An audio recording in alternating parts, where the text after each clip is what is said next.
Welcome to SportsbookReview.com. It's a bright and breezy and very sunny morning here in Costa Rica. Wherever you are, I hope it's good too. Tonight is going to be massive as we march into madness with Donnie and Max. Gentlemen, how was your day yesterday, Donnie? Very good yesterday. Cruz, it actually ended on a great note there with St. Mary's actually getting the outright winner, as I thought they would be okay with getting the 4.5 yesterday. But I'll tell you what's great, Flash. I didn't watch 1 second of that game. I didn't watch one rebound, one shot. Rolled over in the morning to wake up for the show. Flipped on my phone. Hey, what do you know, Flash? Cash in my pocket. Max, I enjoyed watching maybe 3 or 4 different games last night. Hofstra got off to an absolute flyer, took their foot off the gas. I had 3 middles yesterday, a 10-point middle, an 8-point middle and a 3-point middle. And the only one that hit was my 3-point middle. Can't hear you, Max. Yesterday for me, Flash, was a bit of a frustrating day. It really had to do with what games you tailed me on and what games you took my advice on. If you took my advice on Buffalo, on IPFW, on Oral Roberts, well, I'm sorry, you got served cock soup and you went to the Valley to graze on some grass. And Green Bay. But if you tailed me in the Wofford game, that was a nice under. It was a nice East Tennessee State spot. Unfortunately, we couldn't get the first half. But listen, hitting Green Bay first half money line, hitting St. Mary's money line, that's what ended up making the difference in my day. Glad to get it over with. Glad to move on today. Glad to see more bids at stake be decided. We got some great games today. I can't wait to hear what Donnie has to say about them. No, I couldn't agree more. I absolutely love this card, and I've got 3 or 4 stars next to mine. But I won't declare because obviously I need the judge to bang the hammer down and say, Flash, you're on the right one. Obviously, go through last night for it quickly. And Buffalo stunned at home by Miami, Donnie. Yeah, that was really surprising to me. I thought Buffalo had a decent matchup at home. I even thought they would jump out to a nice lead. And, as me and Max always say, look, if the home team's going to be up and covering the number at the half, probably going to cruise to victory in that one. They didn't. And they storm surged in the second half to get back into it and still came up short. Buffalo goes down in flames to Miami, Ohio, round 1. Didn't see that one coming. No, Max, Hofstra, they looked dominant from the tip-off. Yeah, listen, Hofstra definitely put it to Delaware last night. But let's be frank, Nate Darling doesn't have that 1-for-7 start from the field. Maybe that's a different story. Maybe that game's a lot closer at the end than it was. But like I said with this Hofstra team, this is a team that has very good guard play. They play great defense, and they showed that last night. We saw 30 points in the first 6 minutes in that game, and that game still stayed under by 10 points. So Hofstra brings the defense. Hofstra hits free throws. They were able to murk the 3-point line. They're a dangerous team. I think that our friend and friend of the show, Bo Bano, Ian Cameron, was on the money here. This is Hofstra's tournament to lose. I'd be very surprised if they lose today. Yeah, they're one of the teams. I'm glad you said that already. Obviously, we're going to cover them later. But they're just giving up 1.5 against Northeastern. We will go into it. But they've already got a star. They done me a favour last night.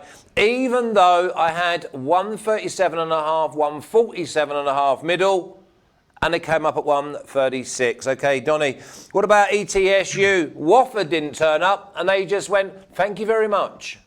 Nah, punching tickets. Look, they've been the best team in conference pretty much the entire year. I always like to see that because when you win the regular season in your conference and you go through, obviously it's set up for you to win the conference tournament because you get the higher seed. But it's nice to see a team that absolutely deserved to punch their ticket in the March Madness, get the job done.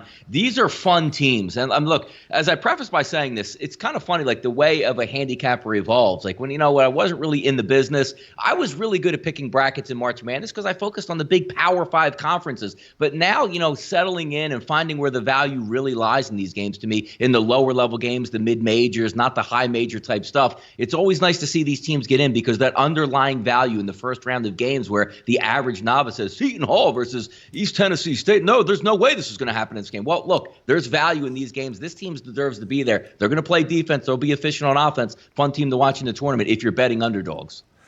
Max, we've got to talk about right state. Or do we call them wrong state? Well, first off, I want to add add to what Donnie had to say about ETSU. Listen, Wofford gave them their best shot in the first half. And the fact is, when you have Jeremy Rodriguez coming off the bench and giving you that kind of versatility, defense and rebounding, this is an East Tennessee State team that has been able to have dominant regular seasons and conference seasons for the past 4 years. I believe that this team's won 29 games in 4 straight years. So we know that they're dominant. I think that anybody that they go up against in the first round is going to be on upset alert.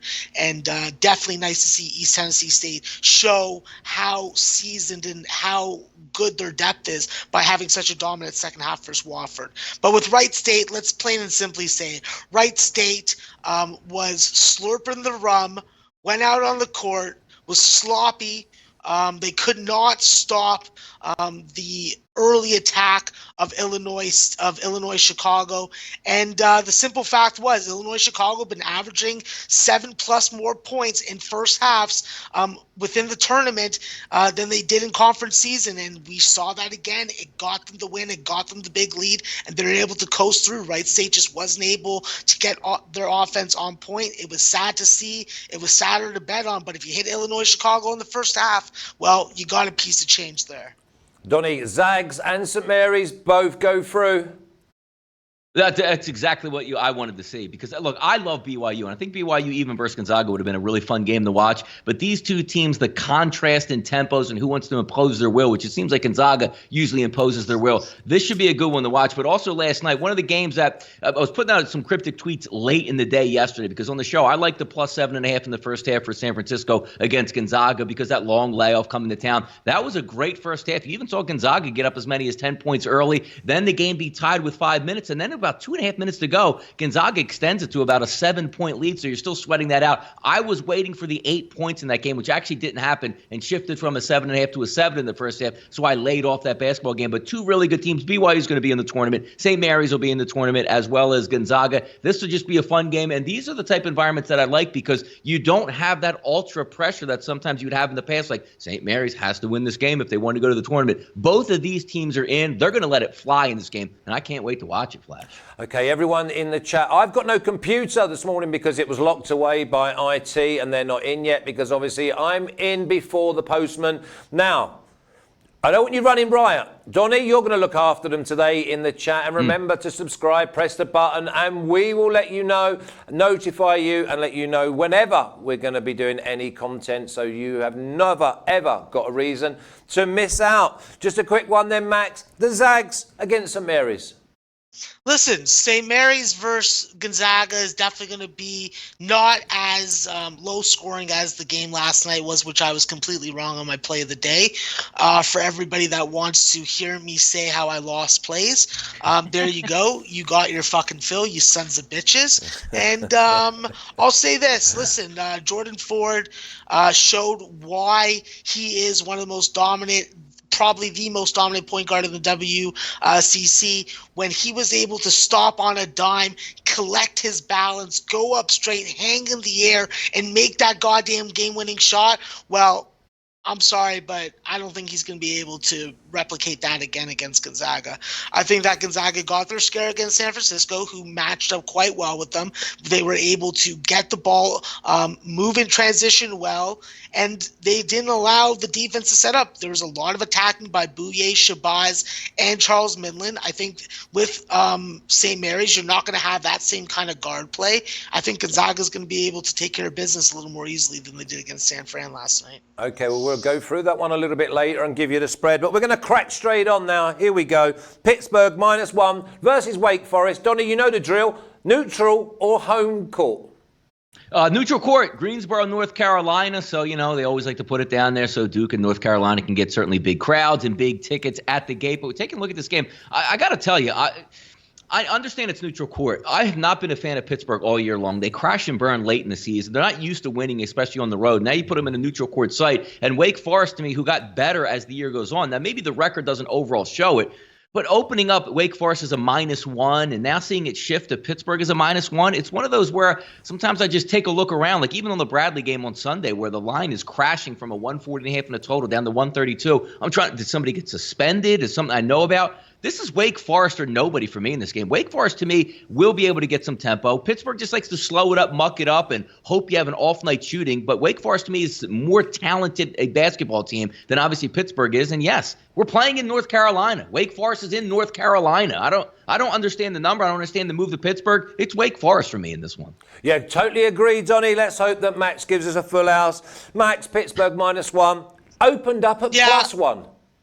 Yeah, I think that Donnie's on the right track. I think that the +1's the right way to go. When you look at this Pittsburgh team, they've struggled constantly to get to 30 points in first halves. This is a Wake Forest team that's shooting the ball fantastic right now.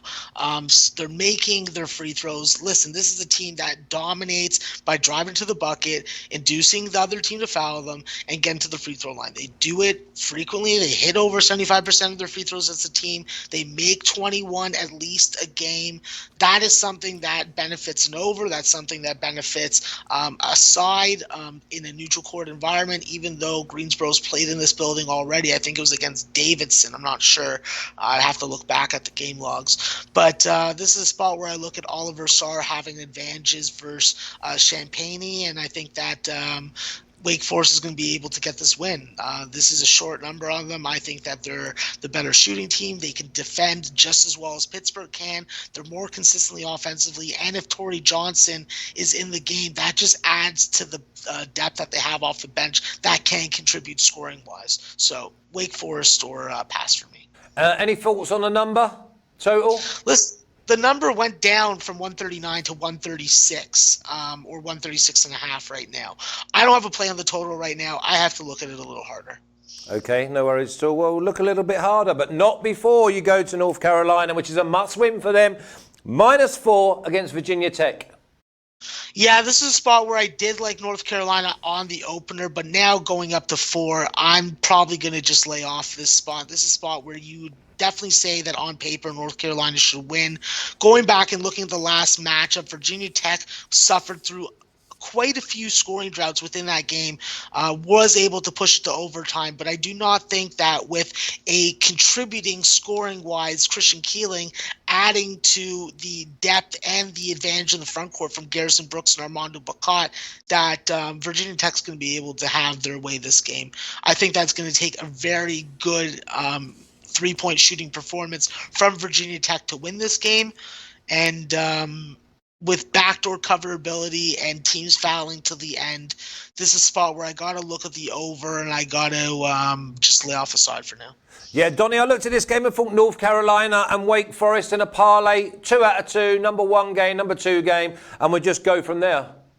Yeah, no, North Carolina finally healthy, should have an intact starting 5 for this game, which is going to be a big advantage. And also this thing I just talked about with Wake Forest, this is a home game. The reason they play these games in Greensboro is because North Carolina fans and Duke fans will sell the place out. So if I say, all right, this is a quote-unquote neutral site, but it seats 20,000 and 19,999 fans will be North Carolina, that seems to me like a home court advantage in that environment for North Carolina. Max is right, though. You're talking about a team that opened up at 2 on the line, now jumped to 4. Even the team total gets a little bit higher. But North Carolina, obviously they lost the last bad taste in your mouth. They lost to, everybody loses to Duke when you go to Cameron. That's no shame in that. The 3 games previous is what I want to look at. They are a better team. And also when you look at the past 2 victories for Virginia Tech, they were against slower teams, Pittsburgh and Clemson. UNC is going to try to get up and down the court and force tempo. If UNC can impose their will and get tempo going, Virginia Tech's not going to win this game. And look, we can't just say, oh, well, I took it at 2. It's 4 right now. I still think North Carolina is going to be able to win this game by 5 points or more. I go Carolina in this spot. Yeah, I'm with you, Donnie. But also I'm going to go money line and I'm going to put Wake Forest in there. And there's a few more going in. For some reason, my eyes are like saucers this morning. Manhattan giving up 2 against Fairfield, Max. This is a spot where I don't really know why Manhattan's being favored in this neutral court environment. I think that Fairfield, while they are terrible offensively, they did hold this Manhattan team to 17 points in the first half in their most recent matchup. I think with Fairfield, you definitely hope that Landon Talaferro can find his shot, which has been completely inconsistent, along with the quality service of Taj Benning. Defensively, you do need a little more offensively out of them. I think that when you look at this Manhattan and Fairfield matchup, I think that it's really going to predicate how high scoring the first half is. If this first half stays under 55, I think that this game will stay under. I think that that will mean that Fairfield is struggling to score, Manhattan is struggling to score on Fairfield's defense. The bottom line is, if you've been backing Fairfield unders, regardless of the numbers, as long as you're getting good vig on it, you've been cashing. I think that's the place that I'm going to continue. With the line the way it is right now, listen, I prefer to get that 115 at some elevated juice. But if you're only looking to play something between 105 and 110, you take the under 114.5 and you bite the bullet. I think that Manhattan, with their inability to get consistent shooting from guys like Tyler Reynolds and Samir Stewart, are always going to be at a disadvantage versus a very good defensive team. So it'd probably be Fairfield plus 2.5 for me. And then I would recommend getting on the under, but it's going to be up to you to decide what number you feel comfortable at. It's a skinny number, Donnie. Even if we went first half, we're looking at what, 54, 55? It's really going to be low. That sounds about right, though, in that spot. Let me get the exact number for first half. Let's see what we got here. It is 52.5 and 53, Flash. Wow, it's even skinnier. Yeah, it looks like a bit of a trap to me, that. Looking at this game overall, I think Max really hit it on the head. If this game was played, let's just say December the 24th or whatever, before conference play started, you say, boy, Manhattan's going to go up against Fairfield. I'd say, give me Manhattan all day. And Manhattan is only minus 2.5. But the way things played out in conference play, and I even tweeted about it after the last game Manhattan had, I guess they're saying, well, it doesn't really matter if we win this game. We're going into the MAC tournament. We have to win it to get into, March Madness if we can win it. But something's wrong with me. This team should not be this bad. This team is good at every single level. You get solid guard play. You got 3-point shooters. You got some of the more dominant big men in conference play. And then you say, how the heck are they losing, 7 of 8 games down the stretch and they're only winning against Marist? And keep in mind, Fairfield beat them twice already. And for the people that subscribe to, it's really hard to beat a team 3 times in a season. Have you ever played any high school sports, college sports, middle school sports? When you go up, Flash, you played soccer your whole life. You beat a team twice already. You know what you're saying in the third game? We're going to roll this team again for a third time. I can't wait to get on the court. Give me the points with Fairfield. It's a neutral court site in Atlantic City. Nobody has the factor here, but you're asking me to take Manhattan, who is a much better team, who's not putting it together. Fairfield's going to be scrappy tonight. I have no chance of taking Manhattan. Give me the 2.5 in this game. Yeah, if I've already beaten a team twice, I'm licking my lips and I cannot wait for the tip-off. Stay with you, Donnie, because this is two sides that have done us favours. Canisius getting 3.5 against Iona. For me, straight away, my eyes go Iona. Yeah, Iona cost me a little bit in their last game against St. Peter's, not because they covered the line, but I had a team total in St. Peter's where a 3-ball went down when the game was tied at 65-65 when I only needed to get to 69 points in that game. So a little bit of a bitter taste in my mouth. But to me, overall, I always like to take Iona, but also this is one of those Iona teams that is used to having Tim Cluis in the extra bonus rounds here in the MAC tournaments where they always seem to make a run and get in the tournament. He's not going to be there. You're also still down Asante Gist, would have been a nice factor to have an extra guard handling the ball, especially as we know in March, guards win these games. I still think they're overall better than Canisius in this game. I'll lean on taking Iona, but I want to see a little bit of Iona on these neutral court spots here. The one thing you could pretty much factor in is Iona's going to give you an honest effort each and every time out. They still have skilled players across the board, even without their coach in Asante Gist. I lean Iona here. I like the way they play. I think their game shapes up for a tournament run, so I'm going to go Iona in this spot, but I don't love it here. Max, we like Iona, but until you open your mouth, we're not going to decide whether we love Iona. Yeah, it's unfair for me to tell people what to do on this game because I bet this on the opener 2.5, and we're seeing a 4 across the board. We're seeing a 4 and 3.5s across the board right now. Plain and simply, I think that Iona is going to be a better starter in this game compared to Canisius. I am worried about Canisius coming back and winning this game in the second half. We've seen as of recently that Iona struggled to just win games. They're on a 3-game losing streak. Canisius on a 2-game winning streak. I'm not saying that is predicated in my cap, but something you have to take into consideration. Scott Hitchinson coming off the bench has been a great contributor as a 6th man. I think that with I would say, I'm not going to say The defensive liability is where I'm worried about. If Iona is able to get out to a big lead early, I think that Canisius is going to have trouble coming back from anything from 12 points or more.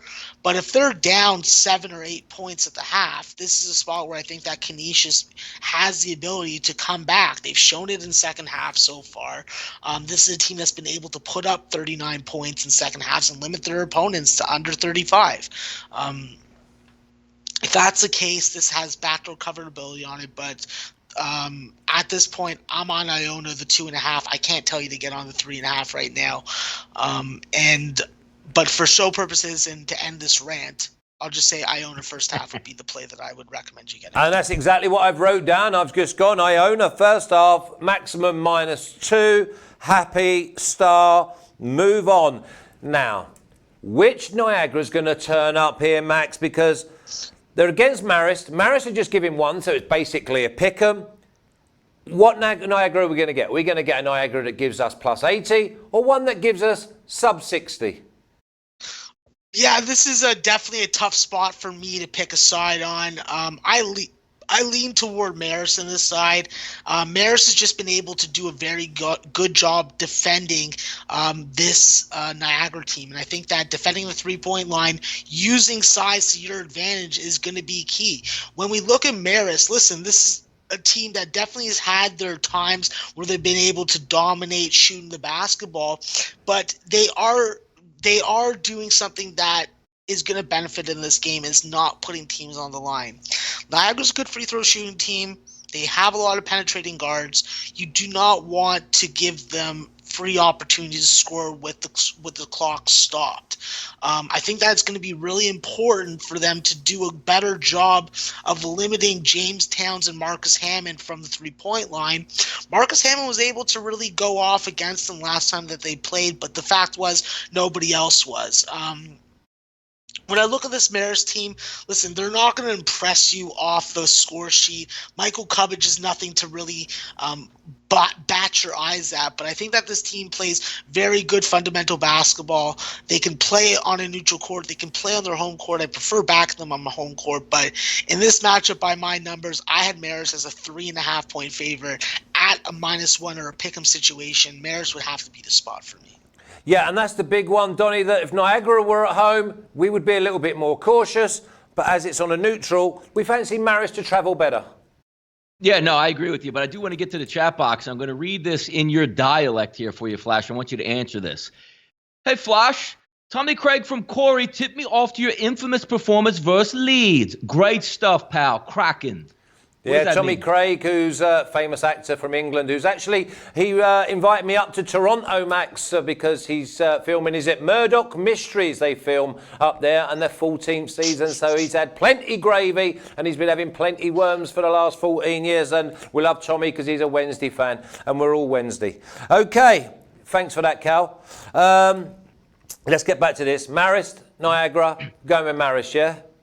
Yeah, you know what? I'm not going to go with Marist here. I'm going to break ranks in this one. I'm going to lean on Niagara, and just for the simple fact is, some of the principles that I like to stand on, if you have a really bad offense like you do in Marist, and you have a really bad defense and you do in Niagara, sometimes I lean on the really bad defense because you still need somewhat of an efficient offense to abuse that poor defense, and especially now it's going to be a neutral environment. Also, when I look at some of these games that are lined to true coin flip games, you might get -1 in one side for Niagara. You might get +1 at another book for Niagara. But when looking at this, the turnover percentage is what I look at in a close game. Number 1 in conference at not turning the basketball over is Niagara. Number 10 in conference play out of 11 teams at turning the basketball over is Marist. Also, when you take a look at the number 1 3-point shooting team in conference play is Niagara, almost at 41%. Now, yes, they are playing on the neutral court, so that's probably not going to hold true tonight where every 4 out of 10 shots is going to go down from 3-point range for Niagara. But Max also brings up another good point, because when you look at free throws, 75% Niagara on the line versus 66% from the line for Marist. But again, styles make fights in this one, because Niagara's probably not going to. Niagara doesn't usually get to the line. Dead last in conference play at actually shooting free throws, even though Marist does foul. But when I put the whole components together in a close game, give me the team that's not going to turn the basketball over. Give me the team that has the chance to make a lot of three-pointers and not outside their realm saying, boy, we always like to get to the line. They don't get to the line, and also Marist doesn't foul. So you look at those styles that make fights. I just think Niagara is a better fit in this game. And if some of those three balls go down, where at least they can shoot 35% from three-point range, which is is still below their seasonal average. I think they pick up the victory here in Atlantic City. Wow. Okay, well, everything you've just said to me screams unders. What total have we got in this game? Around 129, 130. I'd be lovely to go on the unders, Max.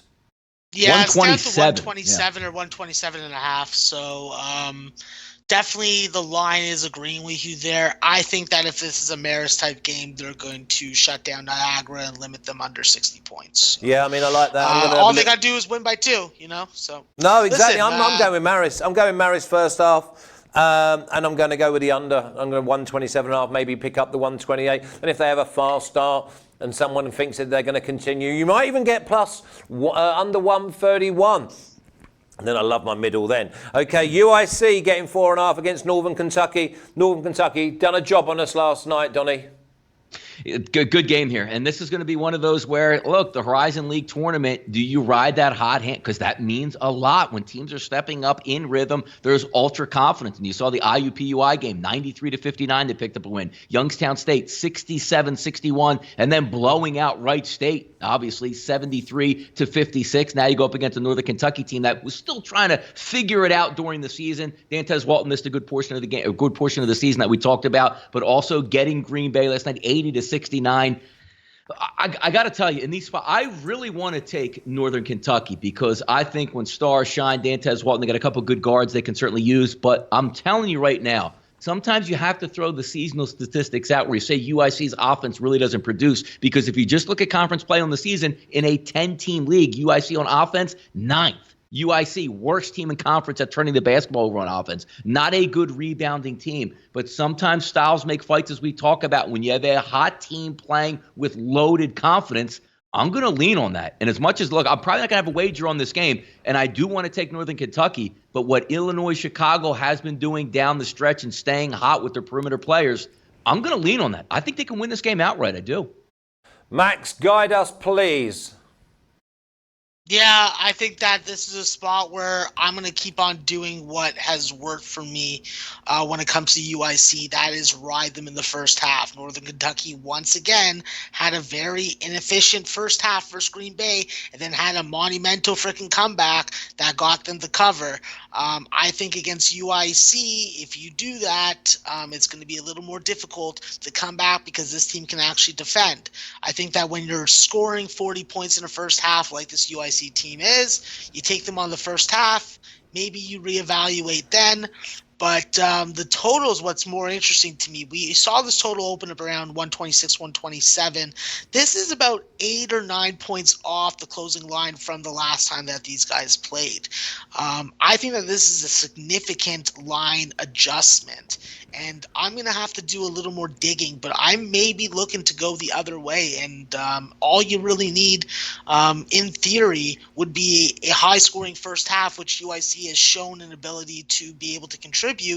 And you could be getting over this game with a dominant Northern Kentucky performance in the second half. But UIC first half, going to dig deeper on the over. And I think that UIC is going to be able to actually close it out. What's the number on the over? Is it low 140s? No, we're talking about the 125, Really? 126 range. Yeah, bud. Oh, okay, that's already going in then. As soon as, in fact, let's quicken up the show so that I don't get there and it's 127. But I'm happy going over 125. That is for sure. Now here's me star of the day. Northeastern getting 1.5 against Hofstra. Haha, good luck. Hofstra for me, Max, all the way. First half, full game.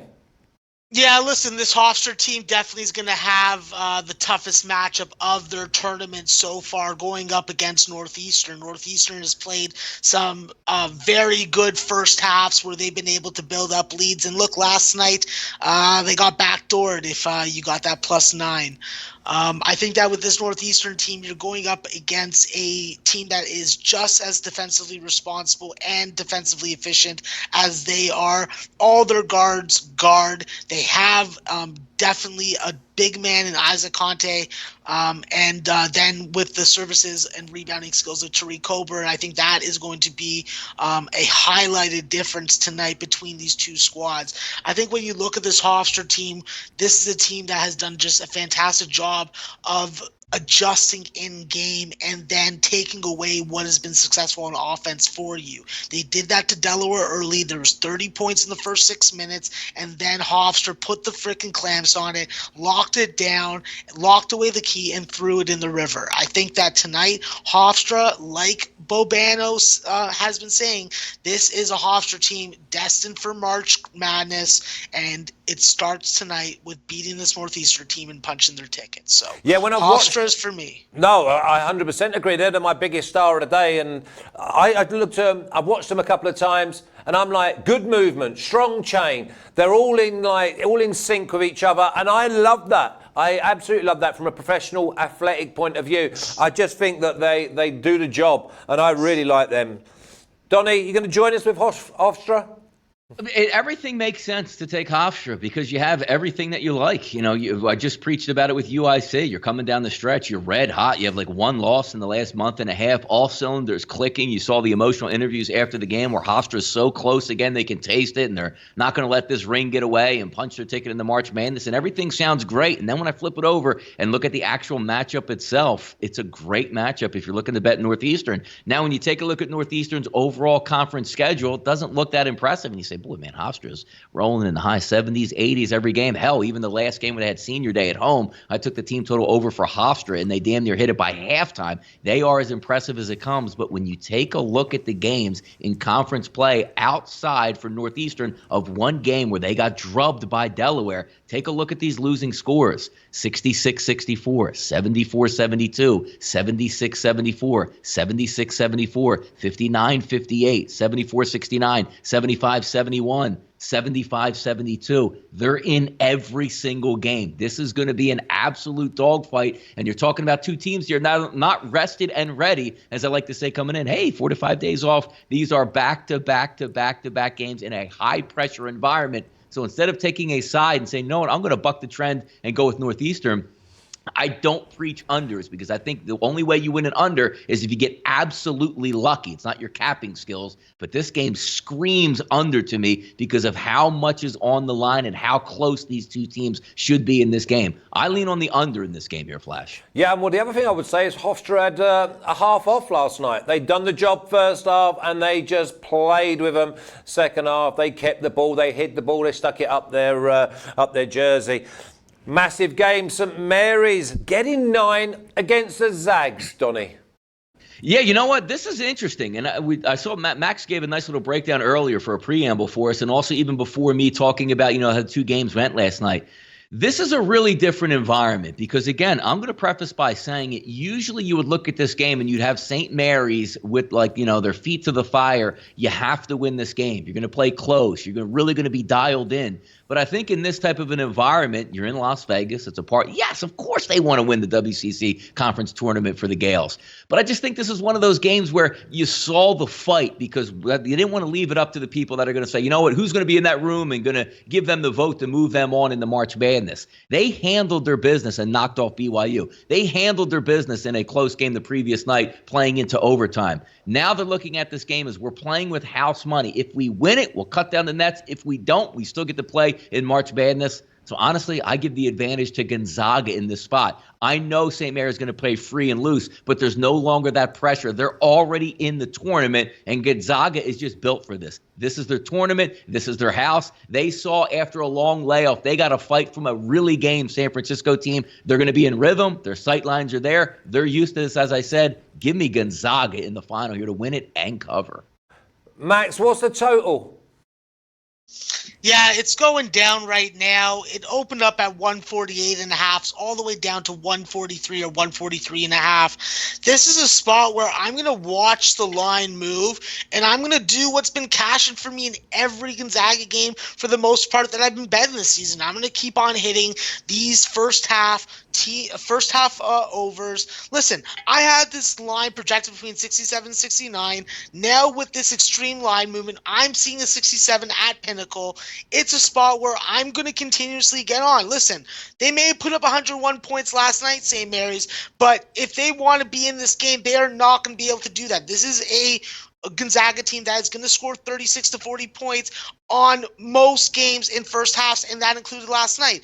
I think that when you look at this Gonzaga team, with their size and their ability to drive on the baseline and their ability of guards like Admon Gilder and Ryan Woolridge to push the tempo, take the opportunities the defense taking, sitting on their heels, there's going to be buckets that get scored in this game. I'm not seeing this game turning into a game like last night. I think that it may be a romp, but I have to believe that Gonzaga's getting 80, and I think that St. Mary's is keeping this game competitive. So I'll be looking first half over once this line has stopped moving south. I'll be looking at Gonzaga as long as it doesn't go above 10. So I'm waiting that out. And this is a spot where I definitely think that there could be some value also parlaying Gonzaga as your add-on to something that you feel strongly about. Okay, and 143.5, that's certainly in the realms of an over?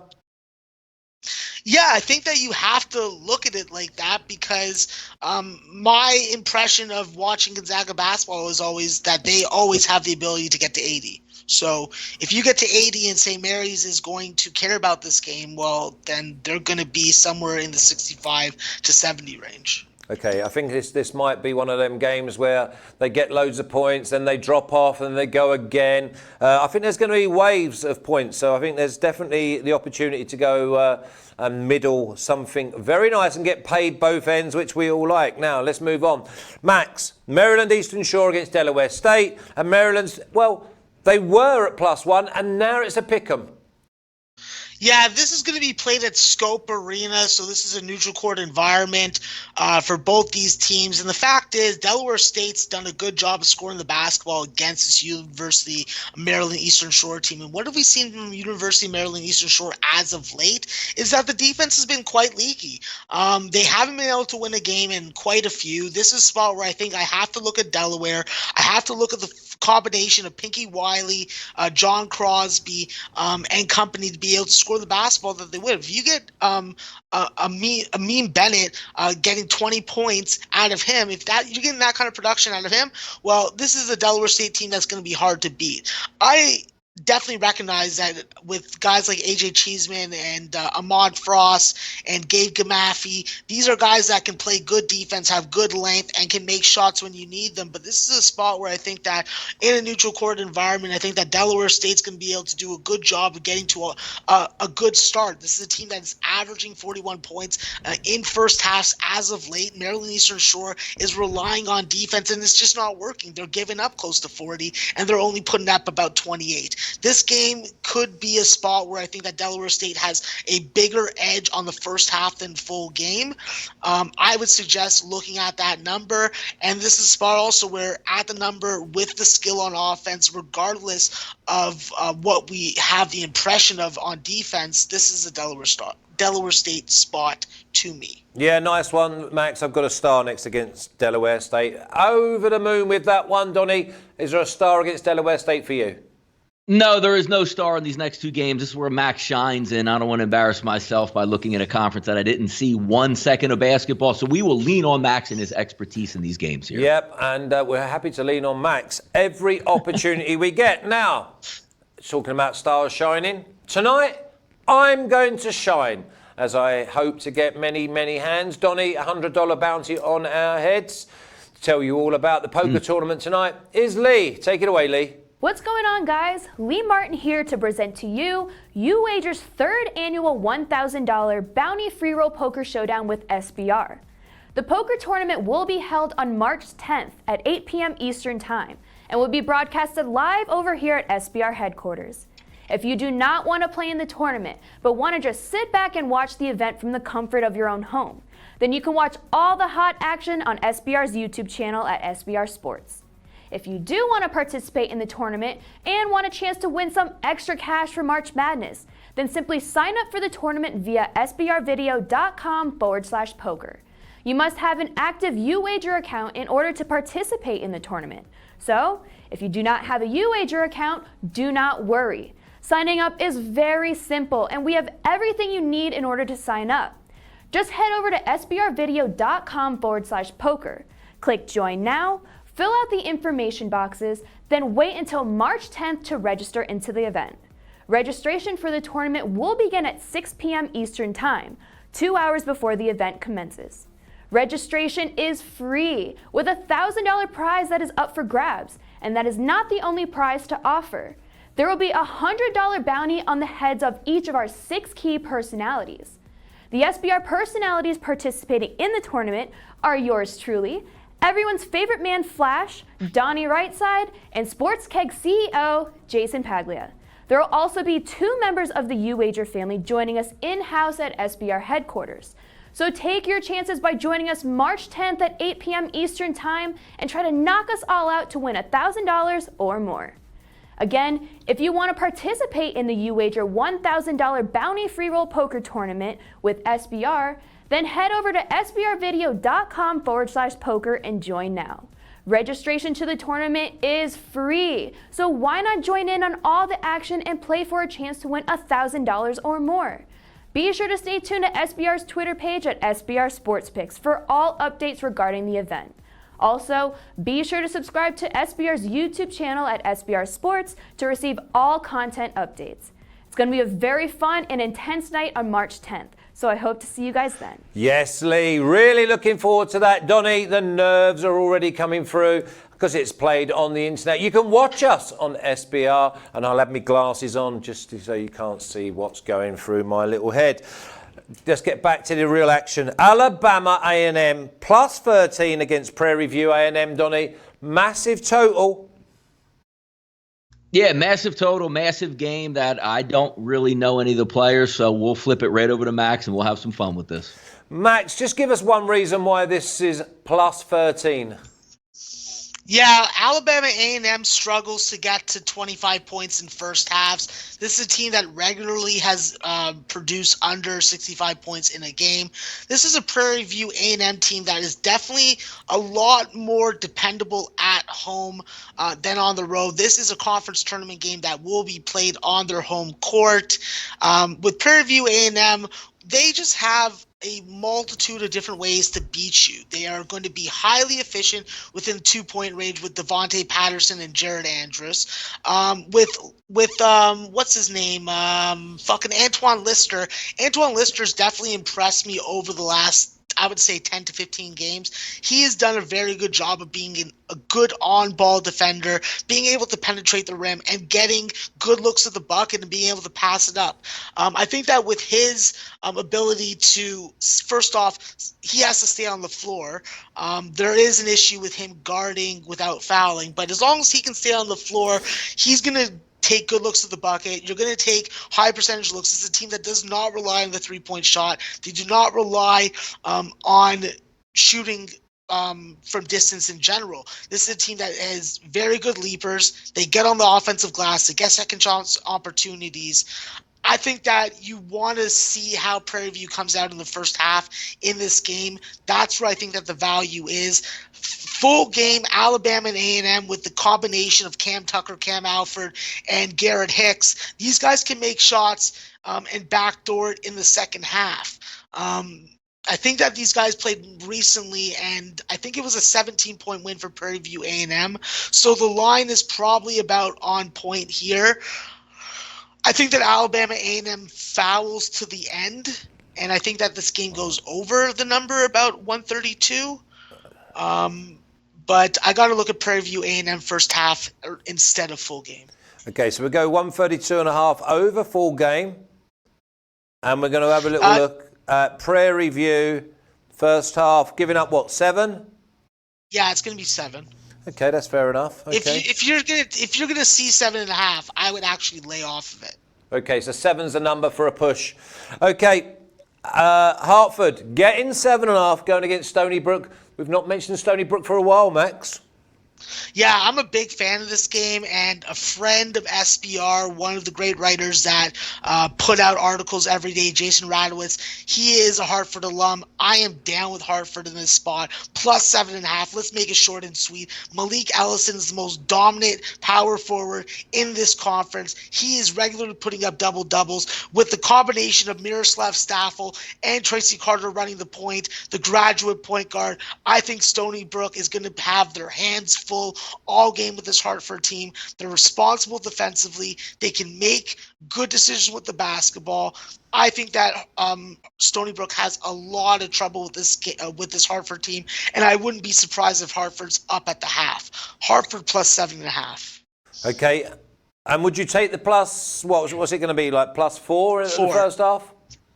Yeah, but I'm saying that if you want to play it safe, you hit the plus 4. This is a spot where I would be looking towards the money line. Oh, money line as well. That's going to be a massive money line, Donnie. No, absolutely. I mean, you're talking about a game that opens up at 7.5 at 8, now sits at 7.5. But going over the numbers here and looking through, I mean, let's also not forget, Hartford won both of the matchups already versus Stony Brook in this spot. And if you're going to say, well, okay, if this is a spot that's set up where maybe Stony Brook still is the better team and they're at home, I can see a victory. But let's also keep in mind, in conference play, they only had 2 losses by double digits in conference play. I think this game's going to be close, and the 7.5 looks mighty appealing on this one because I was expecting to cap this game early and look and say, all right, well, where's the advantage? Well, look, Hartford got beat by 13 and 12 points this season, so I could see the 7.5 or the 8 where it matches up. But now where the other team has already won twice, coming in with confidence that they can actually win this game outright, not just compete. And when they do get beat in conference play, they tend to keep it close. Give me the points in this one. Yeah, don't forget the money line, though, Hartford. Getting 7.5, getting 4 at the half, and on the money line. Okay, just remind everyone in the chat, Donnie, subscribe, press the button so that you can be notified every single time a video from SBR comes on. And remember to press the like button. Are they liking the show, Donnie? They're loving the show, Flash. They said this is the single best hosted show they've ever seen by anybody in sportsbookreview.com history. So congratulations on the show here, Flash. Yeah, I couldn't agree more. I think they've got great taste. They're coming round. They're coming round. That's because Max is dishing out the worms. UMBC getting 16 against Vermont. 16 is gigantic. Donnie. Yeah, too many points in this. And you're even looking at the last game. Look, Vermont we do know is the class of this conference, but heading down the stretch, only 1 loss in the last, 2 months, maybe month and a half. You know that loss was to, Flash? UMBC, 66-64. 17 points. We'll lean on your moniker here, Flash, that says it ain't style points right now. You're not fighting to get in the AP top 25 or try to win a beauty contest. You need to win this conference to get in the tournament. They only care about advancing and move on. That's way too many points for me to lay. Give me the points, UMBC. Max, it's all about the W. Yeah, I think that Donnie's hit it on the knob once again here. I think that with UMBC, there would be a misconception that Vermont is going to want to pound the shit out of them and beat them by 30. Listen, it could happen. It's gambling. It's not like just freaking buying a lotto ticket and scratching it.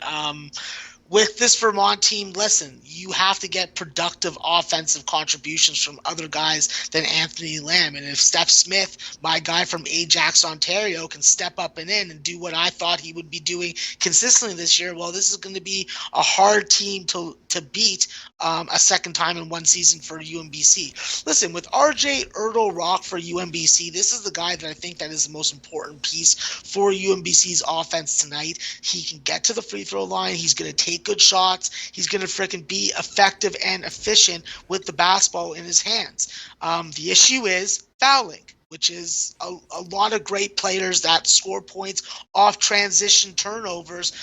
They do tend to foul a little bit. Him fouling out in that last game definitely could have cost them it. I think that with him tonight, we see a better defensive performance. I think that Vermont struggles to get contributions from the majority of their guard play. And I think that UMBC, with the value here at plus 16, and that's the number I'm going to take also. I think that the over 130, if you can get that number, is the play that I bet when it comes to the total. I think that Vermont gets to the 70s. I think that UMBC gets past 60.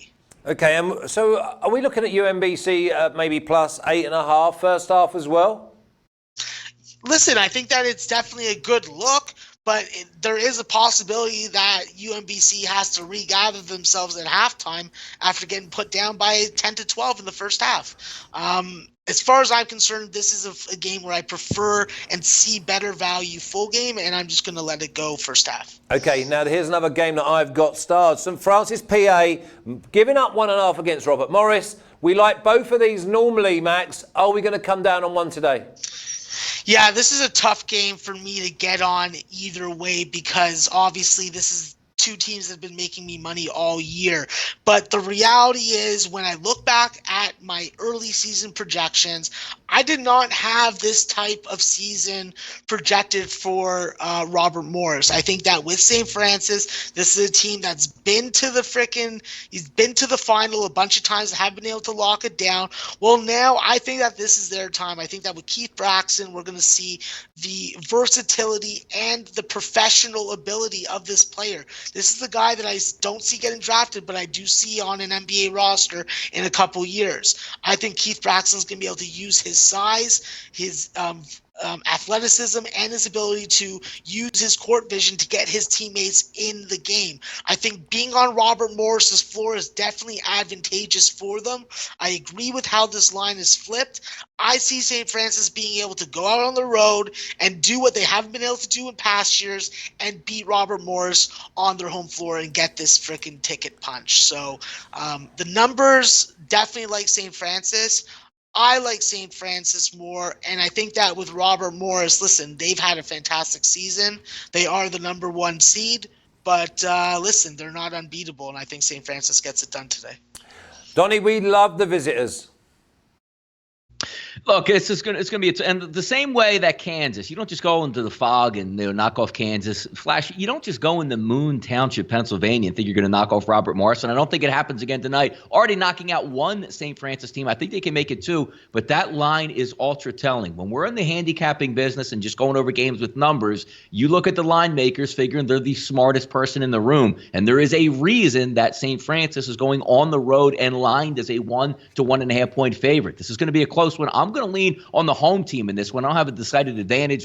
Either way, I can see both of these teams winning. But if I look at home, what the teams have done at home and certainly away, obviously, heading down the stretch, St. Francis has been really good. But look at what Robert Morris has done in their 2 home losses that they had this year to a good Merrimack team, 53-49. Also to Fairleigh Dickinson, 72-71. The rest of them were winners. This game's going to be close. I'll lean on the home team in this one, but it does give you a little bit of pause saying, wait a second here. The team that's at home is actually getting points in this one. There must be good reason behind it. I'm going to buck that trend. I'm going to go with the home team here, getting the added bonus of being at home in their own beds, Flash, and going for a victory.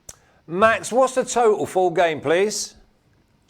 It opened up around 143.5 to 142. It's around 142 right now. Okay, because I'm fancying this. If the game's tight, there's going to be plenty fouls in the last 2 minutes that may well just get us over that 142 to 143.5. Something I'm going to definitely keep my eye on.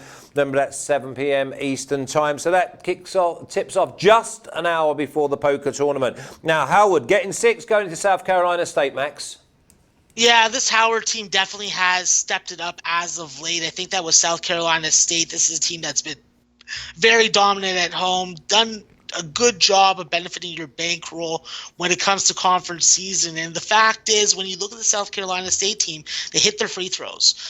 With Damani Applewhite and Tashawn Riley and Ian Kennard, these are guys that are going to get you points. I think that with the South Carolina State team, it's really going to come down to point guard play from Rayshawn Neal. If Rayshawn Neal is able to run this offense, get his guys in good positions to score the basketball, they're going to be able to do so, because what do we know about this Howard team? Charles Williams is on fire right now. He's coming off a 33-point game.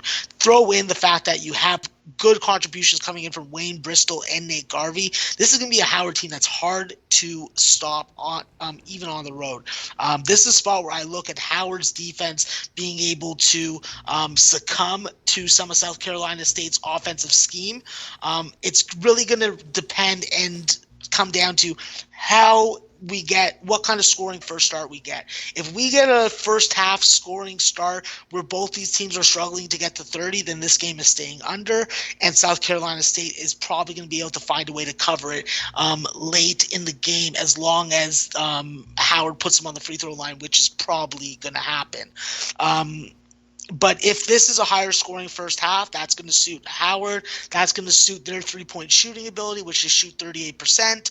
I have to look at Howard with the points here, and I have to look at the over, but it's not a spot on the over that I recommend people tailing me on. Max, what's the first half total?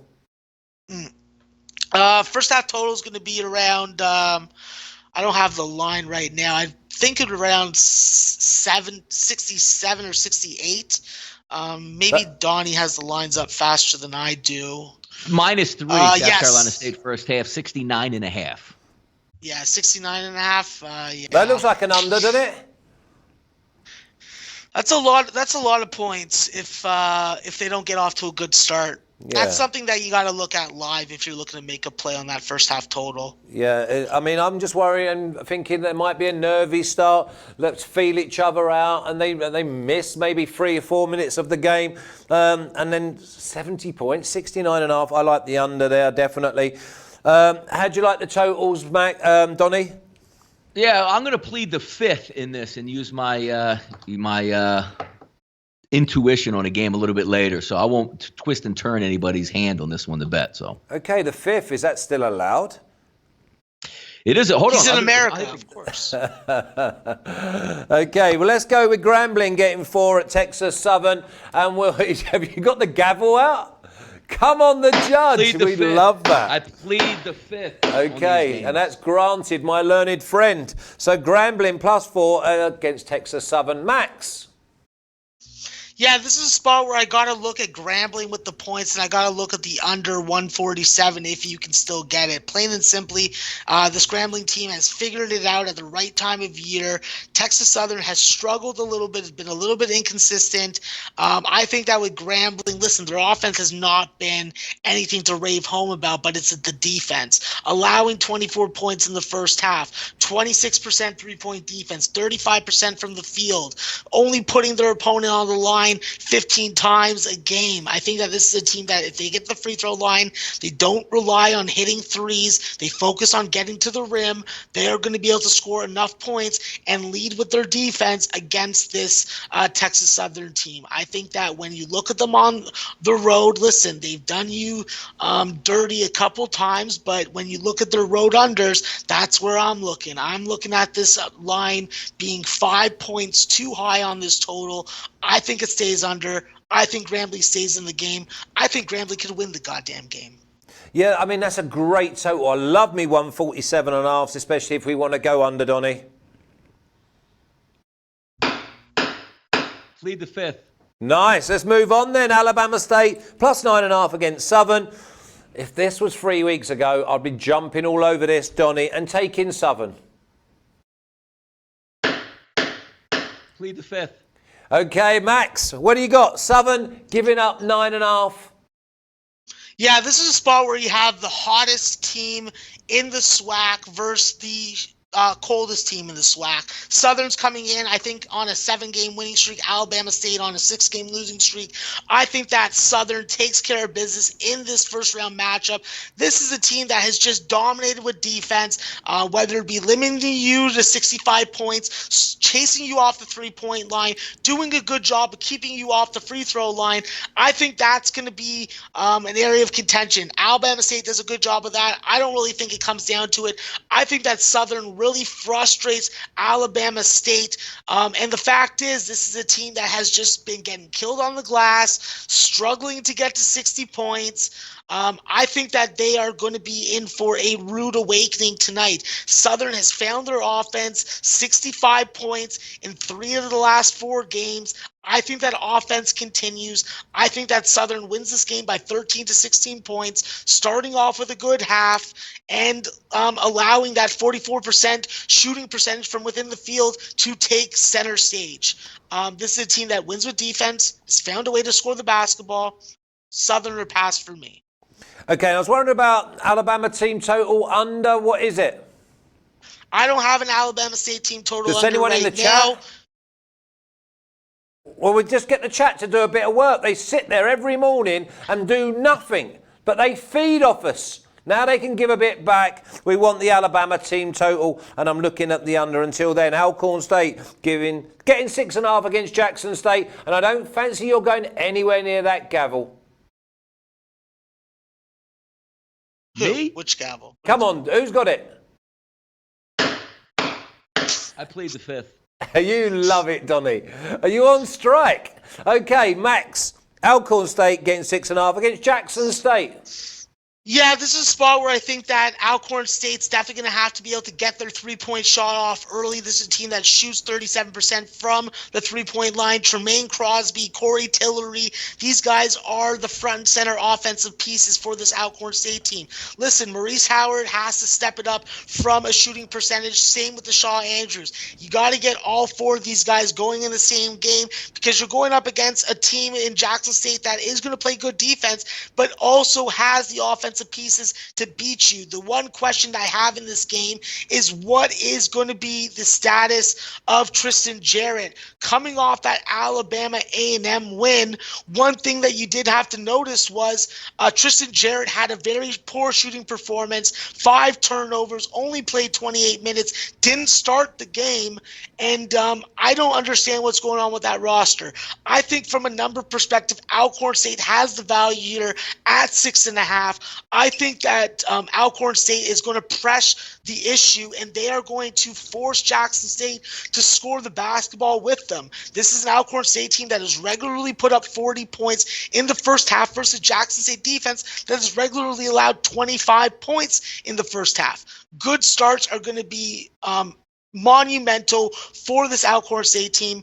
I think that they have to do a good job of keeping Jackson State off the free throw line, not getting exposed on the offensive glass, and taking good care of the basketball. If they do that, they're covering with this number. They could win this game outright.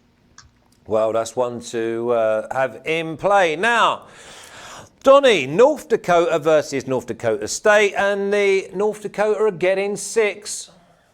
Yeah, it looks like this game, obviously, no home advantage here. We're going to play this game in a neutral site. North Dakota and North Dakota State did split their games throughout the season. It's one of those where styles make fights, and I continue to say it.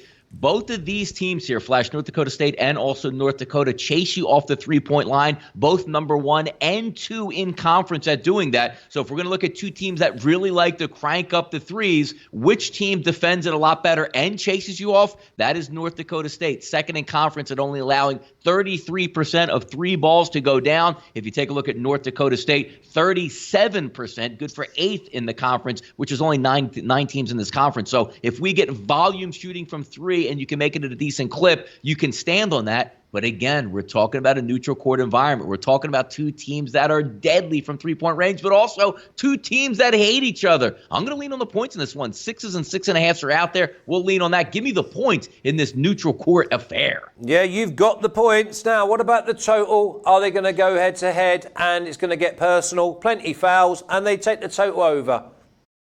It's actually going, it's opened up at Pinnacle Offshore here, Flash, 143.5. It's now down to 141.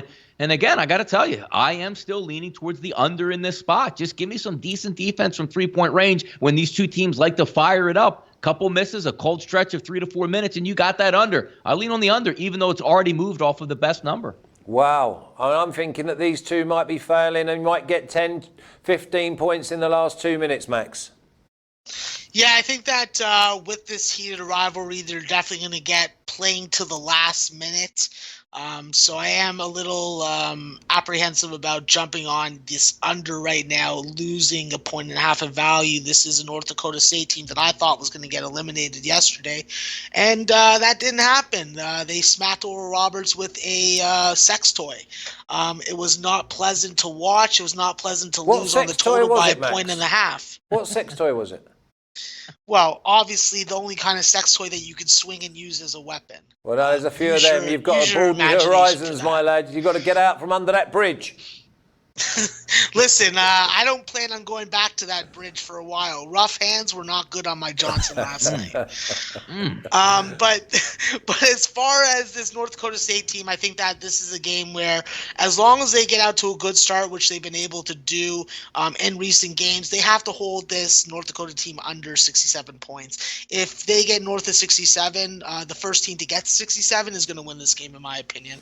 I don't have a concrete lean or play on the side or total in this game, so I will actually just shut my mouth now. Yeah, I think it's one of those you have a look in play and see how it's going. If they're slow, then you take the under. But if they start getting all chippy with each other, then you jump on the over because they will go to the final bell or the buzzer. Now, play of the days, fifth. What's that? I'm going back to Southern. Sorry. Yeah, listen, I love Southern. I'm going to go with Donnie first, Max. You take a breather. Yeah, I'm going to stick with what I started with, even though I can't just say, hey, I got this line at opening jump, which I did, at -2 for North Carolina. Look, home game for North Carolina. I think they beat Virginia Tech. They're healthy, and the only shot that North Carolina has, which they really have no shot at getting the March Madness, is winning this tournament. I think they come out pretty impressive today, and they win by 5 or more. Give me North Carolina -4 flashes my play of the day. Yeah, I like that. Let's go then, Maxie, baby. Give me your play of the day. Yeah, I'm just going back to Southern. I'm going to take the -9.5. That's going to be my play of the day. The fact is, when you play that good defense and you've figured out how to score the basketball close to 75 to 80 points a game, well, you're going to be able to do that at home versus an opponent that you've been able to handle. And I think that with two teams going in different complete directions, one team's ready to end the season and move on to the summertime, and the other is interested in trying to claim and get that at-large bid and punch a ticket to March Madness. So let's go with the Southern Jaguars. Okay, and I'm obviously going with Hofstra. Hofstra, first half, -1. I just think that they win the full game as well, but I love the way that they get off it. And also I'm going to do a money line. Delaware State, Hofstra, North Carolina, and Wake Forest. And if Southern... I'm going to have to leave it because it's too big, but I'm definitely going to be with Southern at -9.5. And I love North Carolina -4. Good luck, gentlemen. See you tonight, Donnie. Good luck. I don't want all-ins so you can go back and watch the college basketball. We have a responsibility to look after that $100 bounty on our heads. Until tomorrow morning, Max, have a great night and stay away from that bridge. See you soon.